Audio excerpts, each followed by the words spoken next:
안녕하십니까. 신의균의 국방TV 시큐리티 뉴스입니다. 자, 오늘도 우크라이나 전황 알려드리도록 하겠습니다. 헤르손을 탈환하고 그리고 드네프르강을 건너갔던 우크라이나군이 확 밀어붙일 것 같더니 지금 스톱을 했습니다. 그 스톱한 이유가 있는데 그 이유를 좀 알려드리겠고, 그리고 지금 푸틴이 굉장히 큰 위기에 봉착할 것 같습니다. 푸틴이 자기가 키워줬던 프리고진이 지금 청당창당하고 완전히 그냥 한번 붙겠다라는 건데, 푸틴 괜히 전쟁 일으켜가지고 지금 큰일 날 것 같은데, 어떻게 될지 러시아 상황은 어떤지 알려드리도록 하겠습니다. 신인규의 국방TV 구독, 알림, 좋아요 눌러주십시오. 전선 상황을 보겠습니다. 병력 400명, 전차 7대 격파, 장갑차 7대 격파, 차량 2대 격파. 별로 없습니다. 야포도 없습니다. 무인 항공기 6대 격추. 이거밖에 없어요. 이게 전부 다 이 도네츠크 남쪽의 파블리우카 지역에서 벌어진 전투에서 대부분 발생한 전과라고 하고, 나머지 부분들에서는 대부분 지금 스톱 상태라고 합니다. 그래서 크레미나 쪽에 러시아군이 그들이 철수를 하고 좀 벌려줬는데, 이걸 확 따라 들어가지 않고 우크라이나군이 거기서도 스톱, 헤르손 쪽에서도 스톱 해서 세게 붙고 있지 않고 있다. 그래서 전과가 이렇게 적은데 그 이유는 좀 이따가 알려드리겠습니다. 자, 전선 상황은 우크라이나 의회가 2023년 2월 19일까지 계엄령을 연장하는 것을 가결했습니다. 그래서 이제 2월 19일까지 계엄령 더 연장해서 이 국가 총동원령 그대로 유지되는 게 앞으로 석 달 이상 늘어났다라는 것을 알 수가 있고, 그리고 우크라이나는 나토에 방어용 전투기 공급을 정식 요청했습니다. 이게 아마 최근에 영국 왕립 안보연구소죠, 루시에서 보고서가 나온 거. 당장 지금 이 나토 전투기를 줘야 되는데 그 중에서 스웨덴의 그리펜 전투기 주는 것이 제일 낫다, 이렇게 보고서가 나왔었죠. 그래서 그리펜 전투기 그 보고서도 나왔는데 영국에서 했는데, 그리펜 전투기 빨리 좀 주세요 하는 그런 내용이 아니냐라고 생각이 되고, 두 번째, 불가리아나 이런 여러 나라가 미그 29 가지고 있지 않습니까? 그 미그 29 빨리 좀 줘라, 다른 거 어떻게 좀 대체 좀 해주고 라는 그런 어필을 하는 것이 아닌가라고 생각이 되고요.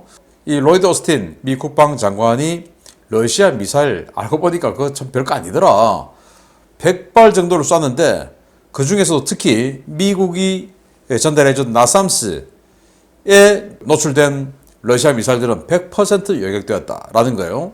자, 그런데 러시아가 이 전부 다 KH-101 스텔스 미사일이라는 걸 쐈는데, 또 그러면서 자기네들은 제밍까지 잘 된다고 밝혔는데, 지금 이 나삼스에 100% 요격됐다. 그러면은 이 나삼스야말로 적외선 추적도 아니고 액티브 레이더 시커예요. 암람 미사일을 지대공으로 쏘는 거니까. 그러면 이 제밍을 잘한다 그러면은 이 여기에서 나삼스 미사일에서 방사되는 이 레이더파를 러시아 미사일이 제밍할 수 있어야 되는데 제밍이 안 됐으니까 이렇게 100% 요격된 게 아니냐. 그래서 미 국방장관이 그거 완전히 해보니까 꽝이더라, 이렇게 이야기를 했습니다.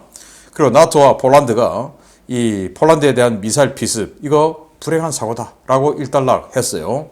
왜냐? 우크라이나 미사일이 와서 맞았으니까. 이게 만약에 러시아 미사일이 와서 맞았으면 정말 난리가 났겠죠.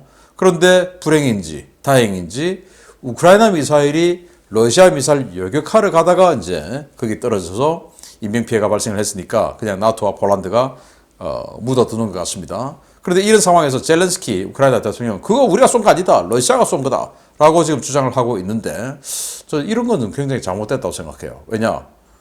이렇게 억지를 부리면 그동안 젤렌스키가 해왔던 말해왔던 그런 내용들이 신뢰성을 같이 상실하게 됩니다. 인정할 건 인정하고 우길 건 우기고 밀 건 밀고 이렇게 해야 되는데, 인정할 것도 인정하지 않고 이렇게 우기면 그동안에 해왔던 많은 것들의 신뢰성을 잃게 되죠. 젤렌스키 대통령 소탐대실하지 말기를 바랍니다. 그리고 러시아가 정말 희한한 일을 하고 있는데요. 우크라이나 어린이를 납치해 갔어요. 100명 이상 납치해 가가지고 그 어린이들을 러시아 가정에 반강제 입양시키는 것을 지금 확대하고 있답니다. 그래서 일부 러시아 가정들은 그 우크라이나 어린이들을 반강제로 떠맡은 이런 상태가 되었고, 지금 그 또 교환협정, 이 포로 교환협정 등을 통해서 어린이 103명을 또 데리고 왔대요. 러시아가 잡아간 어린이 103명을 데리고 왔답니다. 정말 러시아, 아니 어린이를 왜 이렇게 잡아갑니까? 정말 기가 찬 자들인데요. 자, 이 프리고진은 바그너 그룹의 수장이죠. 그리고 체첸의 수장인 람잔 카다로프, 이 둘이 러시아 내부 봉기 진압군을 창설했다고 합니다. 아니 러시아 내부 봉기 진압군을 자기네들이 왜 창설합니까?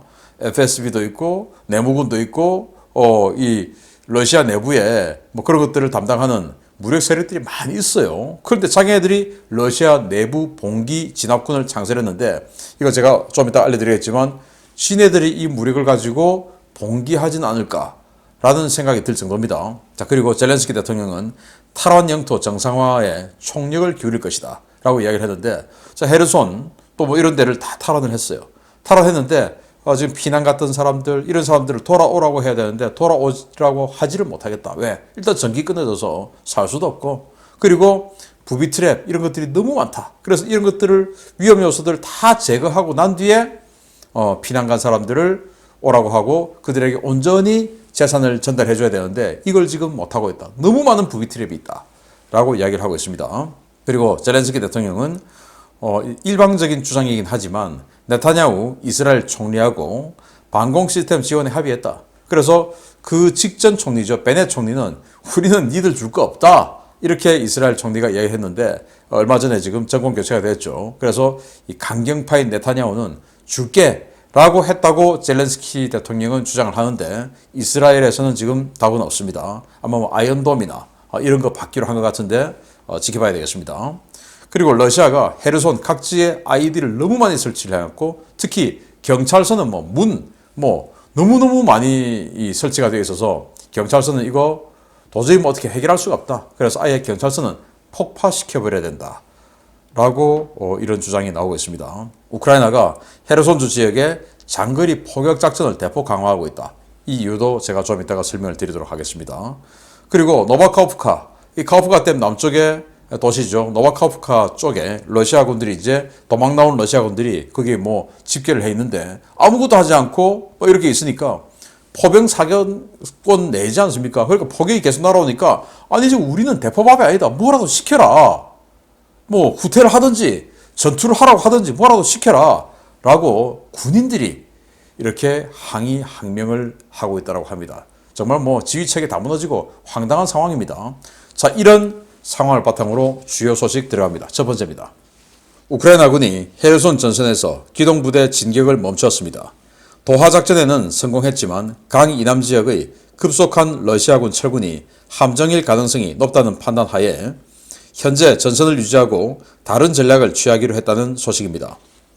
헤르손시 남쪽의 스르핀스크 일대와 헤르손주 서부의 킴번반도 지역을 장악한 우크라이나군이 추가적인 진격을 중단하고 화력전 중심의 작전을 펼치며 병력 재배치 작업에 들어갔다고 복수의 워싱턴 소식통이 현지 시각 11월 17일 리포트했습니다.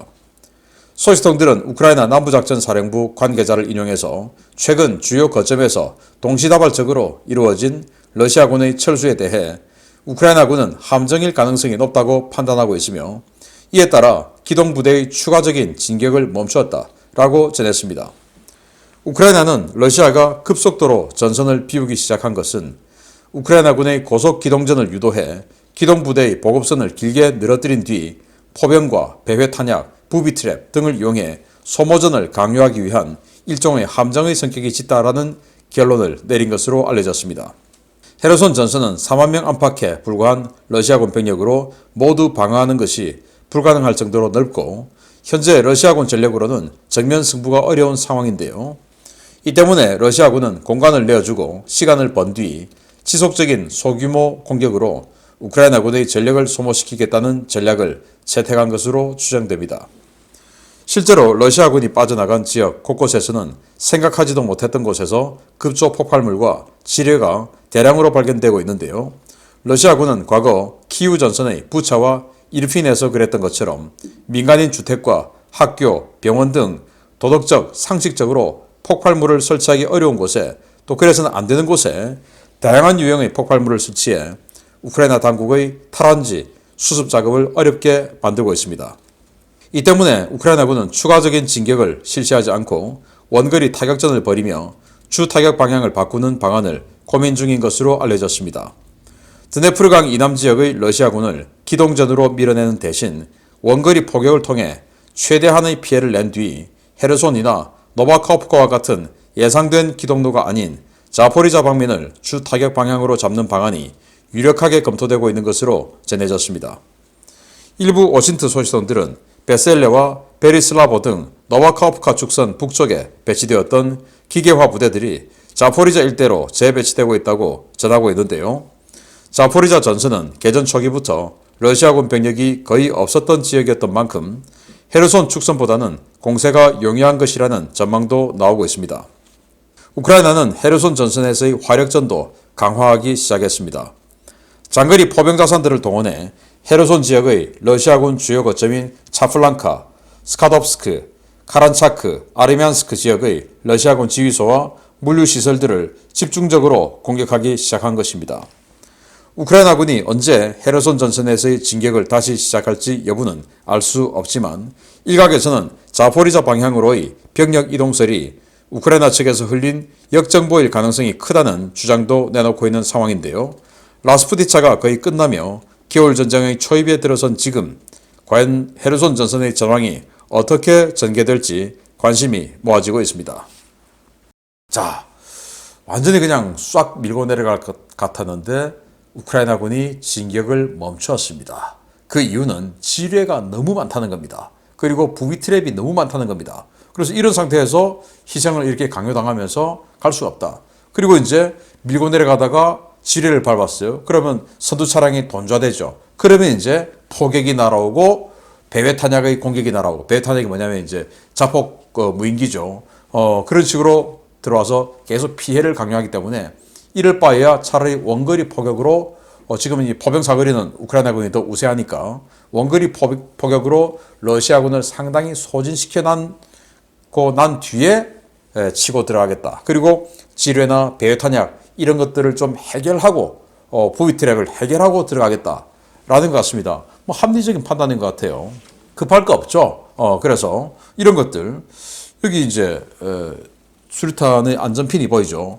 딱 열면 수류탄의 안전핀이 열리면서 여기 지금 비닐봉지에 수류탄 들어있는데 이런 게 톡 떨어져 가지고 꽝 터지는 이런 아주 유치한 수준의 부비 트랩에서부터 정말 이런 데까지 학교, 병원, 민가 이런 데까지 지금 부비 트랩을 워낙 많이 설치해 놔서 이거 다 해결하지 않고는 가지 못한다. 왜? 나중에 이 지역으로 들어와서 살게 될 민간인 피해도 너무 크게 우려되고 이런 거 때문에 큰 부대가 기동이 돈자되면 당연히 이 기대가 화력점 설정해 놨지 않겠습니까? 그러니까 안 된다라고 하는 판단을 한 것 같은데, 그래서 지금 우크라이나군이 이런 식으로 화력전을 펼치고 있다. 여기 보시면 헤르손에서 이쪽으로 또 뭐 이런 식으로 노바카호프카에서 아르미안스크 쪽으로 하는데, 헤르손에서 여기까지는 62km, 그리고 또 여기에서 여기까지는 58km, 49km, 그리고 노바카호프카 북쪽에서 여기 아르미안스크까지는 82km. 그러니까 GMLRS의 타격권에 들어오죠. 그러니까 이제 이렇게 계속 때리고 원거리에서 때리고 러시아군들의 피해를 누적시킨 뒤에 자기네들은 정찰 부대를 보내서 이 기동로 상에 있는 지뢰 이런 것들을 제거한 뒤에 이제 기동전을 펼치겠다, 이런 생각인 것 같아요. 그러면서 여기 있던 이 주력 공격 부대들 중에서 상당한 주력을 뒤로 빼가지고 자포리자 쪽으로 보냈다는 거 아닙니까? 그래서 사실 이 그동안 이 자포리자 지역은 무주공산에 가까운 정도의 옅은 방어막이었죠. 그래서 자포리자 쪽으로 기계화 부대의 주력을 보내서 여기서 이런 식으로 치고 들어가겠다라는 예측도 나오고 있는데, 아무튼 이 지역에 너무나 많은 부비 트랩과 지뢰가 있어서 그거 해결하고 간다라는 그런 측면인 것 같습니다. 자, 이제 땅이 얼기 시작할 텐데 이 겨울 전쟁 누가 이길지, 얼마나 잘 버틸 수가 있을지 관건이 되겠는데요. 한번 지켜보도록 하겠고, 지금 뭐 정전이 너무 많아서 이 SNS를 올리는 사람들도 전기가 있어야 SNS를 올리죠. 그래서 이 복구가 되면 좀 더 많은 소식을 전해드릴 수 있을 것 같은데 지금은 그런 소식이 순간적으로 정전 때문에 좀 적은 상태입니다. 자, 이런 상황에서 러시아 푸틴 큰일 났습니다. 보겠습니다. 블라디미르 푸틴 러시아 대통령은 가까운 시일 내에 우크라이나에서 결정적인 승리를 거두거나 반전의 기회를 만들지 않으면 권좌에서 쫓겨날 수도 있을 것 같습니다. 최근 러시아 극단주의 세력의 지도자로 급부상하고 있는 예브게니 프리고진이 새로운 정당 창당 준비 작업에 들어갔다는 소식입니다. 푸틴은 요리사이자 측근 인사 중에 한 명으로 세계 최대의 용병 집단을 보유하고 있는 러시아 재계 거물 예브게니 프리고진이 자신의 측근들을 모아 이른바 애국적 보수 행동이라는 명칭의 조직을 설립하기 위한 준비 작업을 진행 중이며, 이는 현재 사실상 집권 여당인 통합 러시아당과 다른 정치 세력이 될 것이라고 러시아 현지 야권 언론인 메두자가 현지 시각 11월 16일 보도했습니다. 이 매체는 최근 바그너 그룹의 설립자이자 상트페테르부르크를 거점으로 활동하는 사업가인 예브게니 프리고진의 대중 노출도가 높아지고 있다라며 그가 최근 러시아를 이끌고 있는 엘리트 계층에 대한 비판의 수위를 점점 더 높여가고 있다라고 전했습니다. 최근 프리고진은 상트페테르부르크에 이른바 바그너 센터라는 거대한 활동 거점을 만들고 이곳을 중심으로 용병 운용은 물론 정치적 프로파간다까지 그 활동 영역을 넓혀가고 있는데요. 그는 최근 푸틴 장기 집권을 떠받치고 있는 러시아 군부와 정보기관 중심의 엘리트 계층인 실로비키 파벌의 부패와 무능에 대한 비판 수위를 점점 더 높여가고 있습니다. 그는 11월 11일 러시아 현지 OCT라는 매체와 가진 인터뷰에서 바그너 그룹의 재소자 모병에 대해 언급했는데요. 그는 재소자들은 러시아 엘리트들보다 훨씬 높은 수준의 의식을 가지고 있고 한때 쟁기질을 하던 평범한 농부, 노동자들이었던 그들이 투옥된 것은 그저 운이 나빴기 때문이다 라고 주장했습니다. 그는 재소자들은 애국심 하나만으로 자발적인 참전을 계속하고 있는데 반해 러시아를 이끌고 있는 소수 엘리트층과 그들의 자녀들은 끝없이 안락한 생활을 영위하고 있다라며 그 자들의 자녀들이 전장에 나가기 전까지 국가의 완전한 동원이라는 것은 있을 수 없다라고 엘리트층을 겨냥한 비판의 목소리를 높였습니다. 프리고진은 자신의 이러한 반엘리트주의, 민중주의를 구현하기 위해 이른바 애국적 보수행동이라는 조직을 만들기로 결정했다면서 준비 작업이 한창이라고 밝혔는데요. 이 조직은 사실상 정치적 이념과 목적을 가진 정당이자 기존 러시아 엘리트 계층을 타도 대상으로 삼고 있는 만큼 언제든지 푸틴과 실로비키 파벌의 급소를 겨냥한 비수가 될 것이라는 것이 메두자 등 현지 언론들의 평가입니다. 일각에서는 프리고진의 이 같은 활동이 푸틴 주변의 안이한 엘리트 계층들에게 경각심을 불러일으켜 푸틴에 대한 충성을 더욱 강화하기 위한 목적이라는 분석도 내놓고 있는데요. 최근 바그너 그룹의 선전 조직이 실로비키 파벌은 물론 푸틴 대통령에 대한 비판도 서슴지 않고 있는 만큼 이 같은 분석에는 힘이 실리지 않고 있습니다. 1961년생인 프리고진은 청소년 시절부터 절도와 사기, 강도, 매춘알성 등 범죄 경력을 쌓으며 징역 12년형을 선고받아 9년간 복역 후에 출소한 전과 10범의 전과자인데요. 상트페테르부르크라는 대도시를 거점으로 푸틴과 친분을 쌓아 그의 정치 자금을 떼어주는 사업가 중의 하나로 성장해 현재는 세계 최대의 용병 집단인 바그너 그룹의 소유주이자 언론, 요식업, 인터넷, 여론조사 등 다양한 분야의 계열사를 보유하고 있는 유력 재벌로 평가되고 있습니다. 주목할 만한 것은 프리고진의 이 같은 행보에 제동을 걸 수 있는 인물이 없을 만큼 프리고진의 힘이 커졌다는 것인데요. 강력범죄 전과자이자 미국 등 서방 세계에서 현상 수배된 막장 인물이 러시아의 혼란한 틈을 타서 짤의 권좌에 도전하는 일이 정말 일어날지 예의주시해야 되겠습니다. 자, 프리고진 생긴 것도 세게 생겼습니다. 이 프리고진 바그너 그룹을 만들어서 전 세계 분쟁 지역에 이 용병 집단을 투입하고 거기에서 이권, 획득, 돈 벌고 해서 푸틴에게 상납하고 그랬던 사람인데 이번 전쟁 개전할 때 이거 전면전 해야 된다라고 주장을 하면서 이제 이 푸틴 계열 내에서 강경파로 이제 아주 초강경파로 자리매김을 했어요. 그래서 외부와의 충돌이 생기니까 이런 초강경파가 또 인기가 높아지는 또 공간도 생긴 겁니다. 그래서 지난 8개월 이상 자기의 인기를 딱 돌아보니까 야, 내가 이거 이제 잡아도 되겠는데? 라는 생각을 한 것 같아요.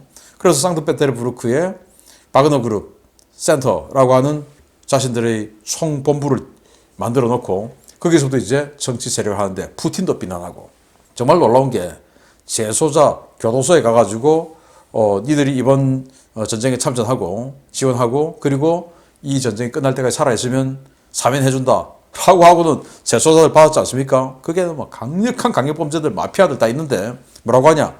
노동자 농민들이다 걔들은 유전무죄 무전유죄라서 걔들 지금 가 있는 애들이지 진짜 죄를 지어서 간 게 아니고 그런데 애국심은 정말 끌어넘친다. 그런데 지금 가진 자들 어떻냐?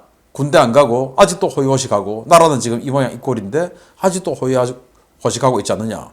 라고 하면서 지금 기존의 기득권층 자기도 엄청난 기득권층인데 살짝 갈라치기를 해서 자기가 플로레타리아의 선구자 선봉장인 것처럼 이렇게 지금 이미지 메이킹을 해나가고 기존 기득권 세력들 원래 자기가 거기에 있었는데 자기만 쏙 빠지면서 여기는 아주 나쁜 부르주아 집단으로 자리매김을 시켜서 이제 경쟁 구도에 들어간다라는 겁니다. 그러면서 이게 보시면 이 람잔 카도로프하고 뭔가 지금 하고 있는데 이게 바로 이 내부 봉기 진압을 위한 이 군대를 창설하는 이 협약식이에요. 체첸의 아주 강력한 수장 카도로프 그리고 바그너 그룹의 수장 프리고진이 내부 봉기를 진압하기 위해서 한다? 아니 내부 봉기를 진압하기 위해서 지들이 군대를 만든다? 이거 그럴 거 할 자격도 없는 사람이 일반 재벌 총수예요. 그건 뭐냐? 그 무력을 가지고 우리가 봉기할 수도 있다. 이거 아니겠습니까? 야, 푸틴이 정말 엉뚱한 사람 엄청나게 키워주고 전과시범이에요. 완전 잡범이에요. 어느 나라든지 이런 전과자들이 권력을 잡으려고 하고 또 이런 전과자들이 아주 달콤한 말로 아무 말도 내뱉어도 되니까 그렇게 해서 대중적인 인기를 모으는 거 정말 조심해야 됩니다. 그래서 세계가 지금 걱정하고 있는 게 푸틴이 넘어지는 건 좋은데 그래도 푸틴은 공무원 출신이고 또 이 푸틴을 에워싸고 있는 이 기득권층들이 다 그래도 군인, KGB 이런 공무원 출신이기 때문에 일종의 엘리트 그룹이다. 그러니까 핵을 쓰거나 이런 것까지는 막장까지는 안 간다. 그런데 이 자들은 도덕성이 없기 때문에 막장까지 갈 수 있다. 저 핵 저거 어떡하냐? 라는 우려가 있다라고 합니다. 푸틴의 이 오판이 정말 세계를 어떻게 비극으로 몰아갈지 참 걱정되는데요. 계속 알려드리겠습니다. 마치겠습니다. 감사합니다.